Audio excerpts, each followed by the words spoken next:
Hello everybody, it's Wyvern here with a exciting update.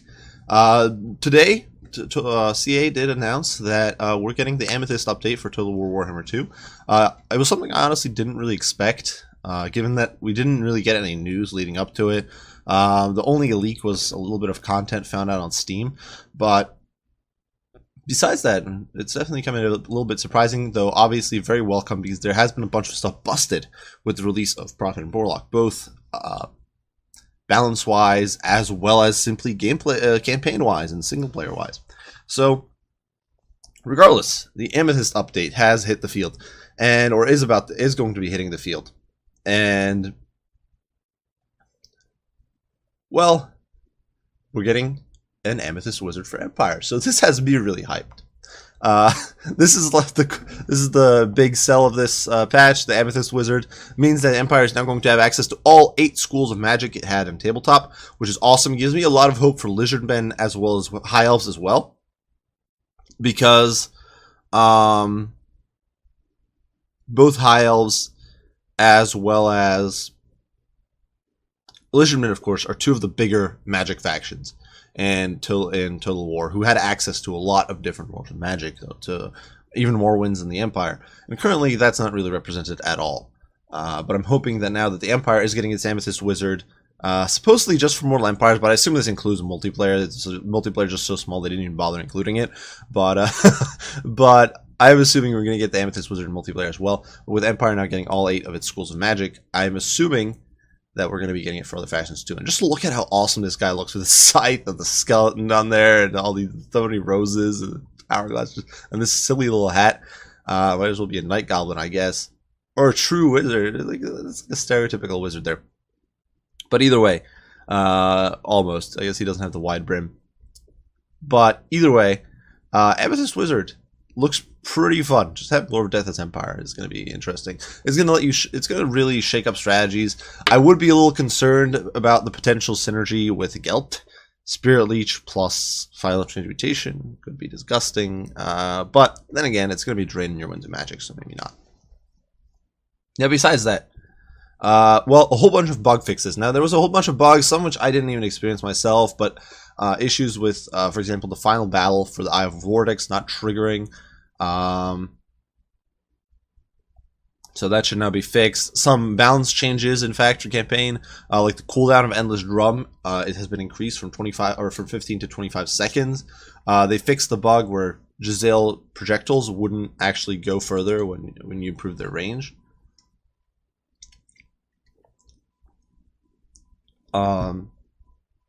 They've reworked Ikit Claw and Tic Tac's trees a little bit.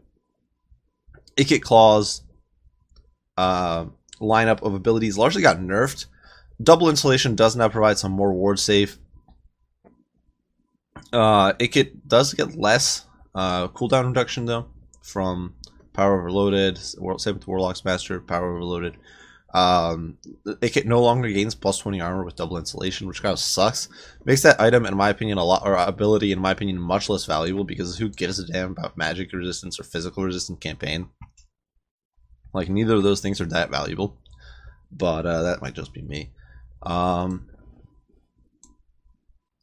Removed Warpstone tokens for both Ikit and the Warlock Master, which is interesting as well. Definitely another nerf. So, a huge amount of nerfs for single player, which is a bit surprising. Now, I understand that they might want to make it a little more balanced or whatever, but at the same time, it is single player. Every faction has its own benefits, and I don't know. I just think it's a bit overkill. And it kind of, like, I don't know. That's one of the fun things about single player, is that you can do some ridiculous things you just can't do in multiplayer. You can just max lords to an insane amount, and I feel like this is a bit too much of a nerf, but maybe it's just me. I guess it doesn't really matter too much in campaign because AI is stupid and you can abuse it anyway, but still a little disappointing. Now, besides this, there's a bunch of fixes to the pledge system for Bretonia. Agents now have a better chance of discovering undercities, 15 instead of 30, increased discoverability, which is quite an improvement. They also nerfed the food income potential of the Under Empire, which I'm not entirely sure what that means. If it means that now you're going to be making less food income, or it's going to take more before you get discovered. Not entirely sure. And apparently the Red Crested Skink description was amended. They are no longer the fastest skinks in the world. So quite the nerf to them. But either way, these fixes largely look pretty good. No comments there. Now, balance changes. Starting with abilities. Invocation of Nehek has gotten a nerf. Invocation of Nehek vanilla variant, -2 duration. Invocation of Nehek upgraded, -2 duration. Now, this is a very good fix. Previously, Invocation of Nehek went, I think, from 11 to 10 seconds, I want to say, in the last patch. And now it's going from 10 to 8. Keep in mind, Earthblood only has 6 seconds, I do believe, baseline. So it is quite the nerf. The amount of healing that Invocation of Nehek had, I think it was 600 healing on Earthblood, as opposed to close to 1100 healing on Invocation of Nehek. So now, hopefully, it's going to be closer to like 800.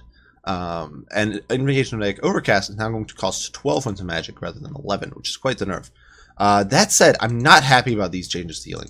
Max 4 targets. Now, I understand why they're doing it in the case of Nehek, and to an extent in the case of Earthblood, because it is going to punish blobbing a bit more. But I don't like it. The reason being that a lot of the times, if you're fighting, and for example, if you've got a roving squad of, for example, heavy cav, and it's going to be randomized, I'm pretty sure, which targets get targeted.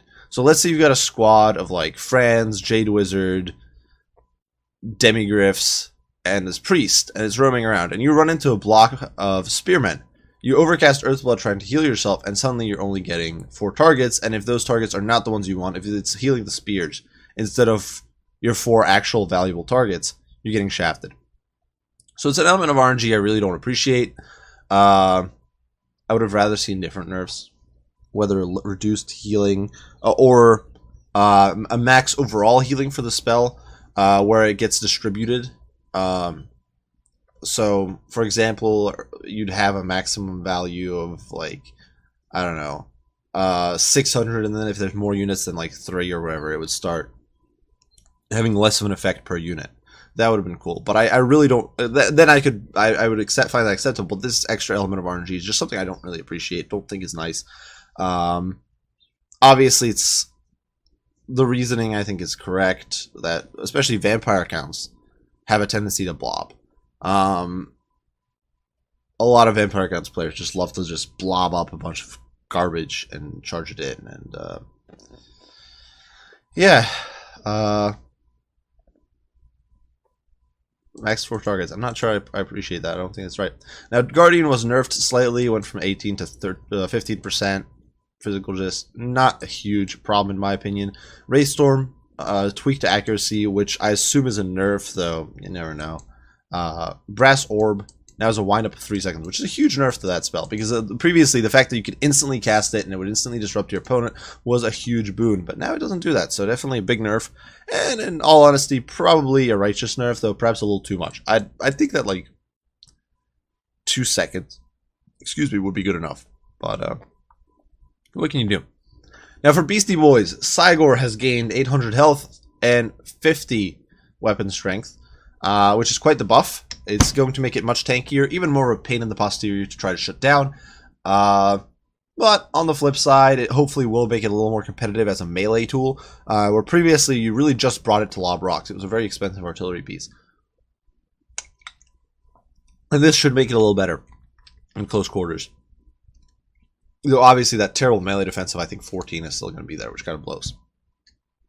Now besides that, Giant did get 15 of its base melee damage replaced with plus 15 AP. For Frack's sake, and I every time I see these changes to the Giant, it kind of tilts me, because the Giant has been bad for so long. It's only had one niche matchup, and that was against Vampire Accounts, and even there it's not very good. It's still a rather mediocre choice against Vampire Accounts. And CA always drops these, honestly in my opinion, kind of dumb buffs for it. More weapon strength, 3 more speed when it needs much more speed. What the giant really needs is more, like, significantly more mobility or some other ability. That was actually recommended on the forums recently that the giants, because the giant roars and like breathes down on people, and a tabletop that was reflected with a leadership nerf and a potential for the leader unit to just break. Well, why don't you give something like that to the giant? Some effect sort of like the Charybdis, where it's an AoE leadership debuff, or something along those lines. There are just a lot of ways that they could go about it. And instead, the giant is still garbage. You're never going to take a giant over an Arachnox Spider. You're never going to take a giant over a Shaggoth or a Mammoth or any unit like that. It's just not good enough, and it's a little frustrating. Ungor Spearman Unshielded did lose charge bonus, surprisingly. Not sure that's necessary, but he did gain 4 leadership, which is really nice. Should help a little bit. I really want Ungor Spears of all variants to get Vanguard deployment already. I think it's stupid that they don't, where all the normal Ungors and Gors do get Vanguard, so just give it to them. It's not like it's going to make some OP strats, the fact that you can Vanguard some Spears. For Dark Elves, big old, well, not big old nerf, but across the board nerf for Cold One Knights. Cold One Knights, I think this is the right move. I definitely think they need it. Well, I don't think it's necessarily the right move. I think they should have nerfed cost, made it more expensive rather than nerfing stats. But hey, it is a fix. Cold One Chariot -1 melee defense is a total joke. The unit did not need -1 melee defense. It should have gone up in price, probably by 100 gold or 150 gold. It is a straight downgrade from a Gore Beast in melee stats, but it does get that crossbow that's just firing all the time and does add up over time. Plus, it can help you break enemies because it applies a under missile fire debuff. So, I think this is silly. I think the Cold One Knife nerf is decent, though not the way I would like them to take it. And the Cold One Dread Knight nerf is, I think, straight up dumb, because Cold One Dread Knights are not currently OP. Cold One Dread Knights are always a little bit underpowered. If you compare their stats to the 2 closest units to Questing Knights and the Necropolis Knights, they're actually kind of right there. Necropolis Knights could be argued to be a little underpowered, so I don't even think that's like that good of a comparison. Cold One Dread Knights are basically where they should be cost-wise. And CA decides to go ahead and nerf them for some ungodly reason. I don't really know why. It's probably because people are complaining about Cold One Knights, but Cold One Dread Knights were fine. I think this is a really just unnecessary nerf to a unit. And like, sure, it's only -1/-1, but that is a penalty still for a unit that really doesn't need nerfs, that it is basically in the perfect spot for once. So that's just something that's annoying. For Lizards, Lord Croak. +100 multiplayer cost, which, you know, he needed it. -10% damage on Deliverance. Now, this is just silly. I don't see -10% damage making Deliverance of Itza 3 any less oppressive. Personally, I think there needs to be a rework to either his cast range, or,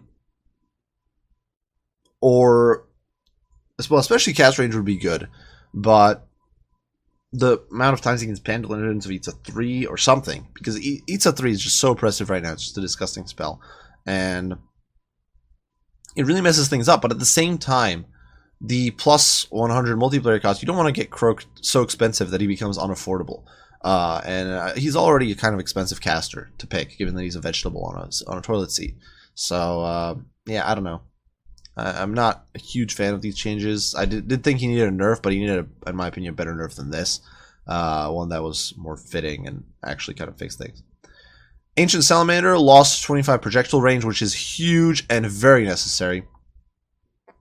25 projectile range should bump him down to 155, which is much closer to short-range shooting. Suddenly means that guns are going to be much more of an issue because they can actually approach you somewhat efficiently when you stop to shoot. He also lost 1,800 or almost 1,900 health. Do keep in mind that from what I gathered, based on some of the arguments about the last patch about HP changes, apparently this is on Ultra, so this means that on large size, like most of us play, at least in multiplayer, this means that on large size, this is only going to be like 1,300 HP. Still a huge nerf to HP, going to make him much squishier.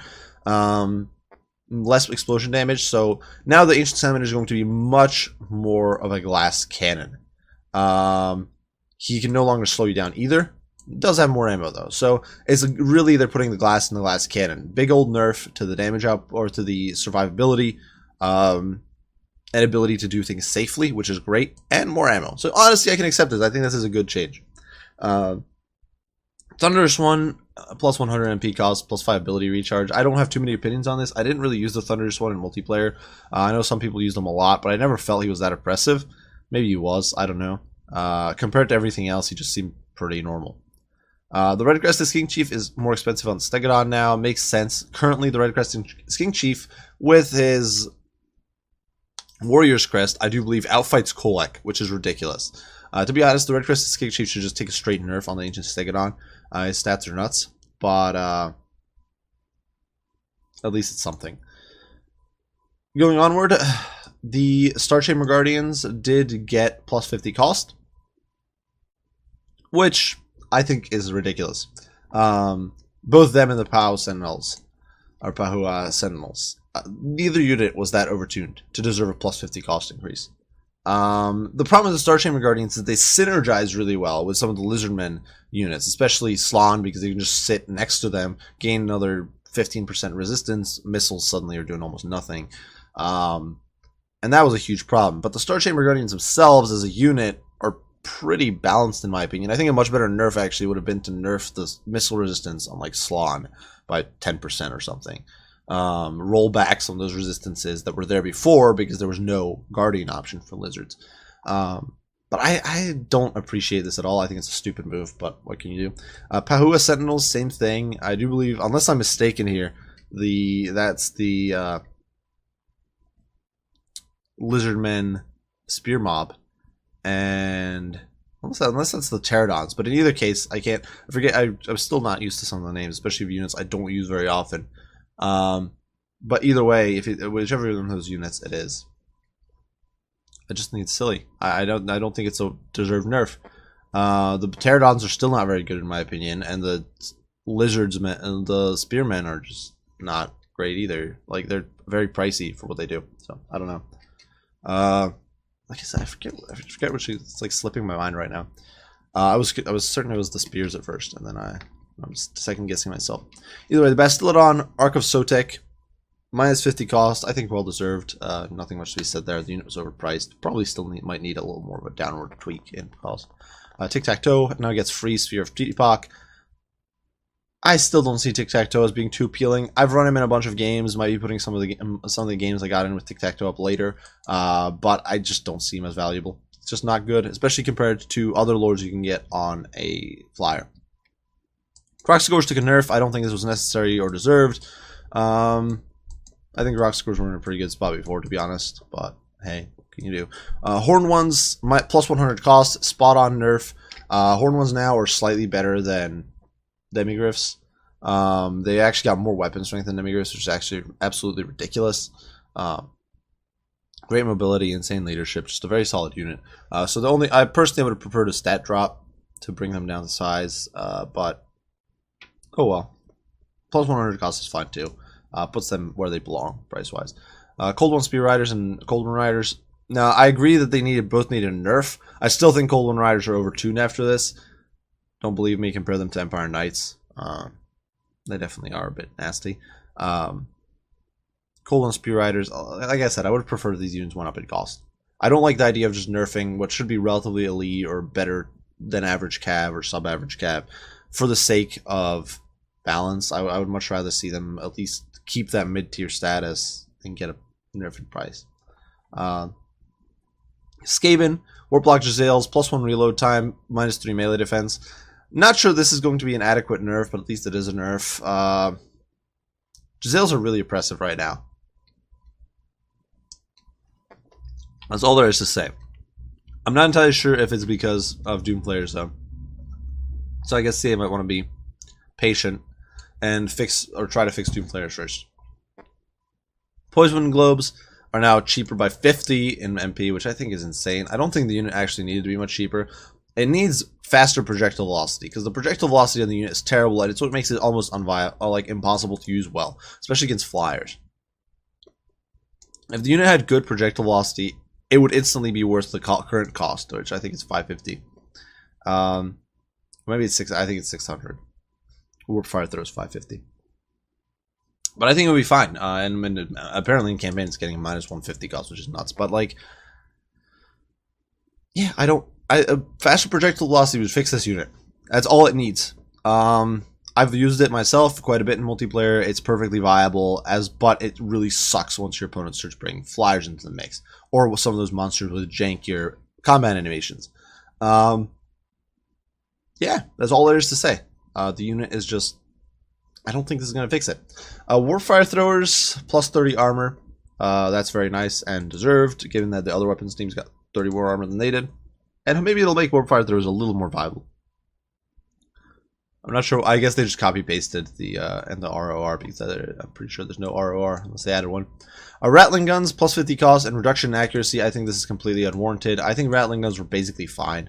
There was some annoying shenanigans you could do combining with poisoned death or night or crap. I can't even say. I literally missed both the right runners there, but between them and poison gutter runners. But it's a very expensive synergy. It costs you 1,700 or almost 1,700 gold just to get a massive slow on a single unit. Now, sure, it's a very long-term slow, but it's 1,700 gold. How many times are you really going to be getting your money's worth out of that? Is the real question there.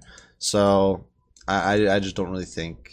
And plus, doesn't really fix that slow combo by much.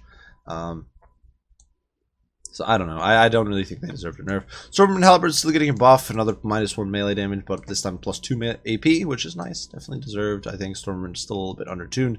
Doomflayers, well, they got a major nerf, -20 mass, -20% health, and -10 armor. So huge, well-deserved nerfs, I think. We'll see if it's enough, but it should definitely bring them more down to size. The problem is that their janky animations still make them nuts, but at least it's something. Warlock Master, Doomwheel now has Terror, and he lost a bunch of stats when he's on the Doomwheel, which is whatever. Ikit Claw, Doomflayer doesn't cause fear anymore, which is kind of nice. As for vampire counts, Vargulf's buff got reverted. Helman Gorst, which is good because the Vargulf was OP. I don't know why they decided to buff it, and like, yeah, at least it's getting nerfed now. Helman Gorst, Reliquary of Corruption, is now free, and he's cheaper. Yay! Except it's Gorst, so not really. He still sucks. It's still Gorst. It's Gorst. There's like nothing to say. That literally sums everything up in and of itself. It's Gorst. He's trash. I don't even know how to make Gorst viable, to be honest. Especially for a faction that doesn't have missiles. Like, a super slow Mortis engine is just so vulnerable to sniping of any sort. Sure, you can shut down backlines a little bit, but he's too slow to really get close enough to the backlines to get summons off. And it's even more important now than it used to be because your summons expire so quickly. I hate that. It's how of course. Cryptarge got +1 melee attack, which is good. These units do need a buff. Hopefully they get more of a buff. Personally, I would like to see it. Perhaps I'll do a little video on just covering the forgotten units that have just not been getting buffs and really need some rework. And I think Cryptarge on one of them. They need a big buff, and I think they need more than +1 melee attack, but at least it's a buff. For Vampire Coast, Noctilus took a nerf, -5 armor, Morngul's lost Terror. So, all in all, some good changes. Morngul's losing Terror should definitely pull them down a notch, force you to buy the Regiment of Renown at least. Though that said, I still think they're a very cheap unit for what they provide. But yeah, by and large, a whole bunch of updates here with the Amethyst update. A bunch of small changes for most part. Definitely some huge changes, I think, as from a meta perspective of, especially with these spell changes to Invocation Egg and Earthblood, potentially huge changes there. Obviously, huge rollbacks on all the OP stuff, though. Incidentally, some of it I don't think really hit the nail on the head, especially the Lord Kroak changes. I think just completely whiffed, swing and a miss. I also think there were some unnecessary nerfs in here that will hopefully be rolled back in the next patch, or some nerfs that were just in the wrong way, wrong direction. But regardless, I'm definitely happy to see that we're going to be getting an Amethyst Wizard. Whoop whoop, Empire for the win. But in all seriousness, I'm definitely very happy to see the Empire getting their full College of Magic. Gives me hope for everybody else too. And yeah, a lot of stuff. Yeah, I'm pretty happy about some of it. I think it's kind of a mockery, the Cold and Turf especially. But yeah, all in all, I think it's a solid patch. I think it's was a bit unexpected and nice to see. I don't really have too many complaints. So either way, guys, be sure to leave your comments, critiques, questions, your own opinions on this down below. I'd love to hear what you guys think. If you guys think that the change buffs or nerfs were perhaps actually good or bad or worse than I'm saying, or whatever, be sure to leave your thoughts and comments down below. I'd love to hear what you guys have to say. With that out of the way, I suppose, I will see you all. I hope you guys enjoyed, and I will see you all in the next one. Wyvern out.